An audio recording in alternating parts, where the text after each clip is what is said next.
My dear friends, I invite you to join me on a journey into the depths of the human mind, where anger is born, where frustration grows, and where resentment sometimes festers until it poisons our hearts. We live in an era of constant stimulation and endless communication. We scroll through social media feeds filled with strangers' opinions, open ourselves to the harsh words of online critics, and at times endure the careless or even malicious remarks of those around us in everyday life. The question arises, how can we remain unshaken, unbothered, resilient, and calm no matter what people say or do? This question isn't trivial. It's at the heart of a fulfilled existence. Anger is not only a thief of peace, but also a distortion of our true selves. In the heat of fury, we say things we don't truly mean. We lash out, causing harm not just to others, but also to our own well-being. If we allow anger to take root, it can drive our decisions, cloud our judgment, and turn our days into a fog of resentment. But I am here to tell you that there is a path out of this vicious cycle. There is a way to live so that, while you may feel the first spark of anger, it never ignites into a destructive blaze. This path is neither magic nor empty theory. It's grounded in ancient wisdom and verified by countless souls who have learned to master themselves. It's time we pull back the curtain on the illusions that fuel our anger and step into the clear light of understanding. Let us begin by facing a hard truth. No one is responsible for our anger but ourselves. I know that may sound harsh. After all, you might say, isn't it that person's rude comment that made me mad? Didn't they push my buttons? But the deeper reality is this. Events in the outside world are, in themselves, neutral. A remark is just a remark, a glare is just a glare, and someone's negative behavior is just that, an external event. The sting we feel, the fury that boils up, is rooted in our own interpretation and reaction. It's how we perceive the remark that shapes our emotional response. Now, this is not to excuse those who speak cruelly or act harmfully, nor to deny that certain words can cut deep.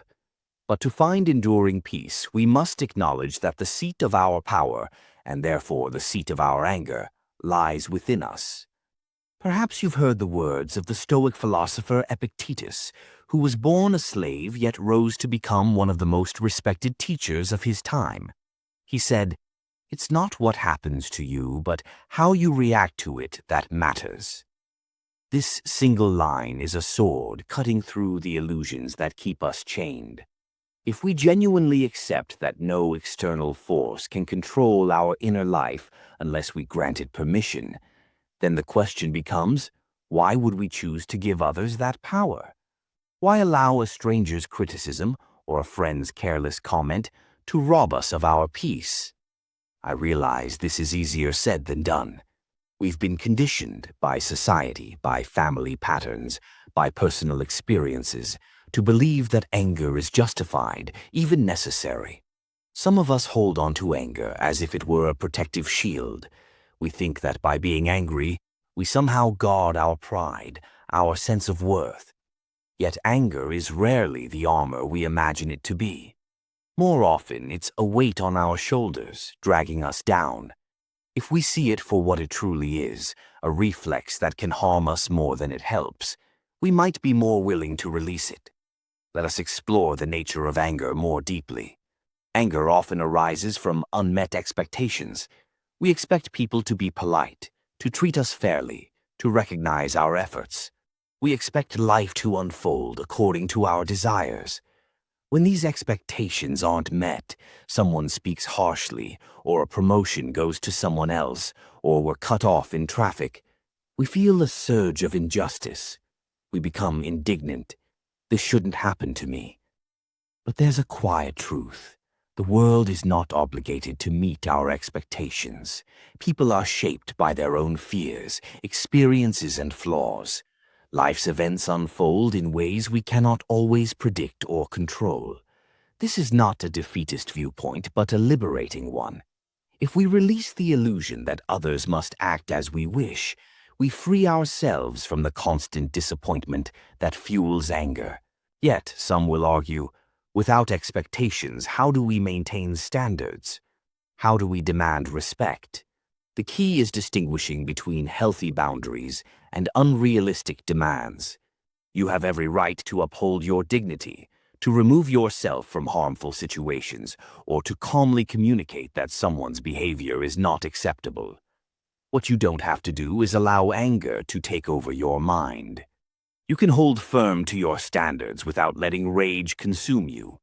Instead of reacting with fury, respond with clarity. Instead of dwelling in resentment, take constructive action. You might walk away from a toxic environment or politely address the issue. Calmly stating, "I will not be spoken to this way," can be more powerful and more self-respecting than unleashing a torrent of insults. Now, let's talk about the illusions we carry about ourselves. Sometimes anger arises because we're protecting an image of who we think we are. We tell ourselves, "I'm someone who deserves admiration," or "I'm someone who shouldn't be criticized." When reality clashes with this self-image, we feel threatened. But is that self-image even accurate? Are we truly beyond reproach? Perhaps we're clinging to an idea of perfection that doesn't serve us. It can be a hard truth to accept that we're not always right, not always the center of the universe, and not always deserving of praise. But ironically, embracing our own imperfections can bring enormous relief. If we allow ourselves to be human, to make mistakes, to not always be liked, we become less defensive. We become less likely to take offense at every slight. We find that not everyone's approval is necessary for our self-worth. This leads us to another fundamental principle: humility. Pride often stokes anger. When someone contradicts us or points out a flaw, our ego feels attacked, and anger rushes in to defend it. But what if we approached life with a humble mindset? What if, instead of being threatened by criticism, we saw it as a possible chance to learn or a reflection of the other person's viewpoint? We don't have to accept every critique as truth, but we can hear it without losing our composure. Humility doesn't mean we grovel. It means we recognize that we, like everyone else, are works in progress. I urge you to consider how many relationships have been damaged by anger that flared up and was never soothed. Friendships can dissolve over a single heated argument. Families can harbor decades of resentment over an unkind word spoken in haste. At the core of such conflicts often lies a refusal to communicate openly and calmly about the hurt. Instead, people let anger fester, piling on assumptions and negative judgments. We end up fighting battles in our minds, battles that the other person may not even be aware of. How much suffering could we spare ourselves if we chose to address conflicts calmly and directly before they hardened into bitterness? Let's talk about social media, that vast ocean of opinions and judgments. It's a prime environment for anger to flourish. People hide behind screens, emboldened to say things they'd never say face to face. A stranger's comment can ruin our day if we let it. But let's remember, that stranger doesn't know you, your dreams, your struggles, your worth. Their words are typed in a vacuum. If you find yourself upset by a rude comment, pause and ask, "Am I giving too much weight to the opinion of someone who doesn't truly see me?" You might also question what that person is going through. Sometimes the cruelest words come from the most wounded souls.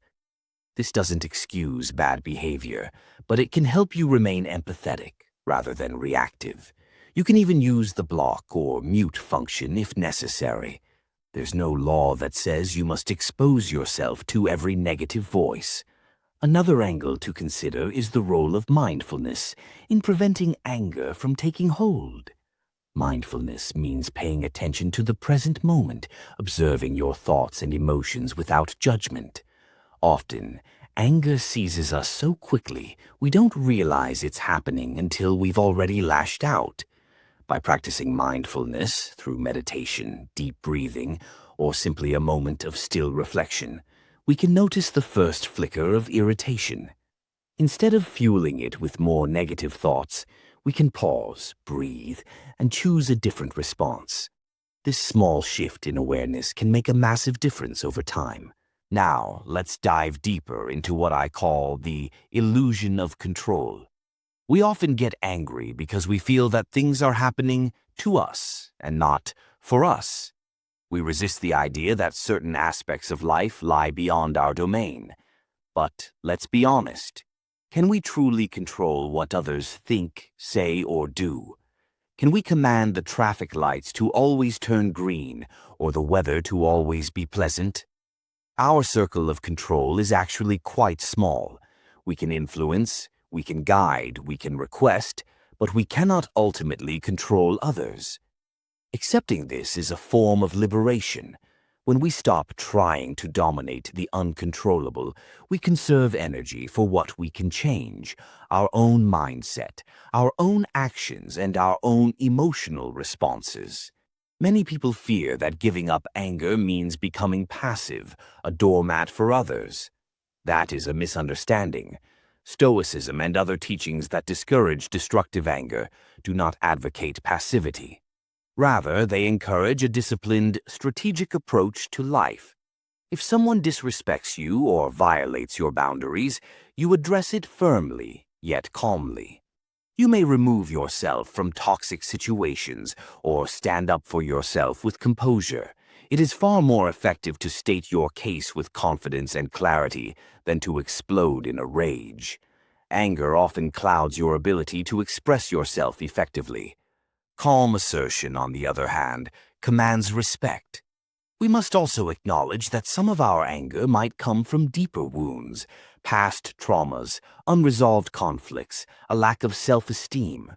If we're constantly on edge, snapping at the slightest provocation, perhaps it's time to look inward and ask what deeper pain is fueling this. Healing those wounds may involve therapy, introspection, or open conversations with trusted friends or mentors. This can be a hard truth, that our anger is not merely about the present annoyance, but a symptom of something bigger. Confronting that can be uncomfortable, yet it's a gateway to freedom. If we keep ignoring the root causes, we'll keep fighting the same battles again and again. Now, I want to speak to you from the heart about why living free from anger is so transformative. When you let go of constant irritation, you free up mental space for creativity, love, and genuine connection. Think about how draining it is to be angry all the time. Your muscles tense, your mind races with negative thoughts, your heart rate goes up. It's physically and emotionally exhausting. By contrast, when you're calm, you have the bandwidth to notice life's beauty, to be present in conversations, to enjoy simple pleasures. You become more patient, more compassionate. People around you can sense that peace, and they'll gravitate toward it. You become a person who uplifts others instead of pulling them into the undertow of negativity. This leads to the question of loyalty, how to connect with people so deeply that they trust and follow your guidance. If you wish to inspire loyalty or become a role model, understand that people are drawn to those who exhibit self-control and stability. No one wants to follow someone who flies off the handle at every turn. Consistency, emotional maturity, and the ability to navigate conflicts calmly are traits that foster genuine respect. Show people you can stand firm in the midst of chaos, and they will look to you as a pillar of strength. This doesn't mean you never show vulnerability. It means you choose to respond thoughtfully rather than impulsively. I also want to emphasize that we are all learning. Even the wisest among us have moments of anger. The goal isn't to become an emotionless robot. It's to grow in self-awareness. Every slip-up is an opportunity to reflect. What triggered me? How did I handle it? How can I do better next time? This iterative process is how we evolve. Over time, these small improvements accumulate, and you find yourself less reactive, more serene. It won't be a straight line. There will be setbacks. But each day, each interaction is a fresh